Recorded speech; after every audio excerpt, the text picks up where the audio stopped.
that if that silver cord's ever broken, when they're in astral projection, they're dead. Now, if they get adept enough at astral projection, they can actually go in. Now, this is if you have no, let's say you have no protection from the Lord. Let's say you're just some unsaved person living like the devil.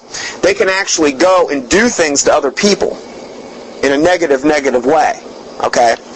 I've heard even murders being committed in this way through witchcraft. So there's a lot of things that go on in the realm of witchcraft that we as Christians would discount and say, oh no, that never happens. And you know what? Satan wants you to believe that.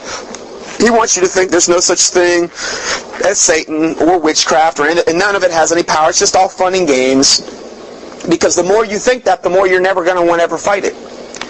And the more you're not going to take it seriously. And that's exactly what he wants. So then we go on. Here's another quote. This is from Jeffrey. He's 11 years old. He said, quote, "It would be great to be a wizard because you could control situations and things like teachers." And that's one of the messages that Harry Potter sends out to kids. Hey, you can control your teachers. You can control your kids. You can control who likes you. You can do this and you can do that. You can manipulate and control. And that's what about this whole thing about power over other people. You start to develop this lust for power over other people. Not what the Bible says about putting others before yourself. No, it's about putting yourself first. See, witchcraft is about putting yourself first. It's a very, very, very self-centered religion. You serve the god of self in witchcraft if you really want to boil it back. Yes, there may be other things you worship, and you might worship the god of Pan, which is where we get the word pandemonium, or the god Bacchus, which is the god of wine and debauchery and drunkenness, or you might worship whatever god you're going to worship. But really what witchcraft is all about is self-satisfaction, self-gratification. It's all about you. And that's what the world says. It's all about you. So then, Catherine, age 9, she says, "I'd like to go to the wizard school, learn magic, and put spells on people." Wow, so much for not interfering with somebody else's, life or free will. No, she wants to put spells on people. "I'd make up an ugly spell, and then it's payback time!" Exclamation point. Oh, now we're really getting down where the rubber meets the road. So now these little kids are saying, I want to pay this one back. Tommy did this to me, now it's payback time, and I'm going to use witchcraft to do it. Carolyn, age 10, she says, "I feel like I'm inside Harry's world. If I went to wizard school, I'd study everything. Spells, counter spells, and defense against the dark arts." Well, isn't that ironic? Because the dark arts are what she's talking about. But see, in witchcraft, they want to have two sides to it, like Harry Potter does. Because, see, Satan's good, and he knows what he's doing. He's very subtle. The Bible says that Satan, when he came into the Garden of Eden and he deceived Eve, he said he was more subtle than any beast of the field. Well, what does that word mean? He was very subtle, means he was very good. He was very kind of low-key about what he did. He did it in such a way you didn't really know what he was doing. And this is how Harry Potter is. Because kids see it and they're like, oh, this is cool, this is adventure, this is fun, But they don't understand that what they're dealing with is actually high-level witchcraft.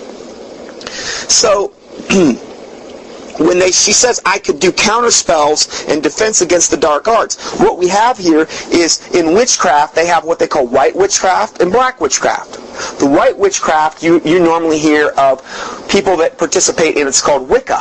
W-I-C-C-A. These are the good witches. Like the good witch in the Wizard of Oz. Oh yeah, remember the good witch? And then there was the wicked witch of the West. And then there was the good witch of the East or something. Well, in witchcraft, you've got good witches and you've got bad witches. It's all a lie. It's all straight from the pit of hell. It's all to deceive you. And that's why people that get into this, sometimes people that maybe even have a Christian background say, well, I'm going to use witchcraft to do good. That's what they always say. I'm going to put love spells and do things like that on people, and I'll do prosperity spells, and I'm going to make good happen. And if there's any bad witches, I'll do counter spells to them because we're going to counteract all the bad witchcraft. But you know what happens? It's all from the devil. Every bit of it. All of it's witchcraft. It's all an abomination in God's eyes. What ends up happening is these people that get into the white witchcraft, if they stay in the white witchcraft, what always invariably ends up happening is, Taylor, sit like a lady. What always invariably ends up happening is is they get into the darker stuff. They'll get into what they call the gray witchcraft. You know, there's white, gray, and there's black. The gray is kind of a combination. Because, see, they'll get to a point where they realize, well, I want this power, I want this thing, but you know what? I can't get it with white witchcraft. I need a little something more here. It's this carrot that Satan keeps dangling out in front of you when you get involved in witchcraft. And what it is then, now Harry Potter, a lot of what Harry Potter does is flat out black. Of course they say, oh no, it's all good, we're just battling the evil Voldemort or whatever this guy is. But really what a lot of they're getting into is overt black. They're just trying to portray it as white. So they get into a lot of this. It's really semantics is all it is. And again, it's very subtle. But invariably, if you want to stay in witchcraft and you want to go further, and I mean, there's a lot of people that have come out of witchcraft that are born-again Christians now, and they'll tell you this every single time. You have to keep doing more and more and more for Satan in order to gain greater and greater power, greater and greater knowledge, or whatever you're trying to attain. You've got to always keep doing more and more and more. It never ends. Remember, Satan is a cruel taskmaster. He will always get you doing more and more and more. It'll never end. It never ends. Okay? Whereas Jesus contrasts out with his burden, his yoke being light and his burden being light, these types of things.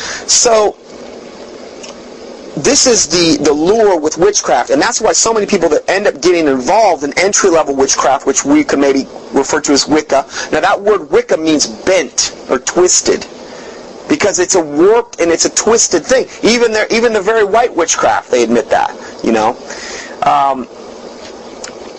But most of these people end up getting further and further into it because they realize that's where the real power is. That's what they're told. You know, they'll have somebody pull them aside finally once they get in white witchcraft. They say, hey, listen, now I know what you're trying to attain. He says, but, you know, the real power's in the black stuff and the black arts. And then they end up getting into that.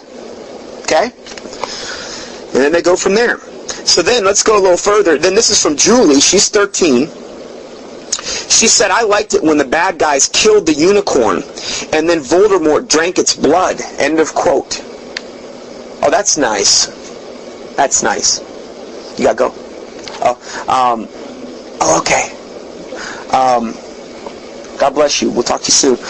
So, this is nice. Voldemort drank this unicorn's blood. Now, the unicorn is this mythological beast that actually, from my studies on the unicorn is basically symbolic of the Antichrist. Okay? It's a mythological beast that has no basis really in any of God's creation, other than if you consider the Indian rhinoceros a unicorn because he has got one horn. Okay? The Indian rhinoceros is the only animal that actually could be considered a real unicorn on this planet, whereas the unicorn that they're portraying here is a little different. It's a horse with a horn. Okay? There's no biblical basis in fact for that, but I believe the Bible does talk about a unicorn, but most likely what that is in reference to is not the unicorn that we think of in these mythological things. It's the Indian rhinoceros, which is actually the only rhinoceros that has one horn. Many rhinoceroses have actually two coming out. Anyway, that's a little side note, but I did a study on that one time. So, Voldemort drank this unicorn's blood. Now, drinking of blood, again, I mean, that would be one of the most heinous things in God's eyes that you could possibly ever do. In fact, there's I believe Deuteronomy, it's a perpetual covenant. God said that thou shalt not drink blood or eat fat. Okay, these are not things we should be doing, is eating, you know, just big slabs of fat off of an animal. But even worse than that is drinking blood. Okay? And drinking blood is even prohibited in the New Testament, and I think we've touched on that before, and I'll probably end up doing a whole study on that in the future. A lot of these studies I've already done, but unfortunately I didn't have them all recorded, and so I'm going to have to go back and do some of these. But drinking of blood in the Bible is absolutely forbidden. What occultists believe is when they drink either an animal or a human's blood. Now in the occult, the highest human sacrifice, from what I've been told, is a small baby boy infant. And if you're in high enough level in the occult, they'll actually sacrifice small infants, small little babies, slit their throats, drain their blood into chalices, and drink them, because they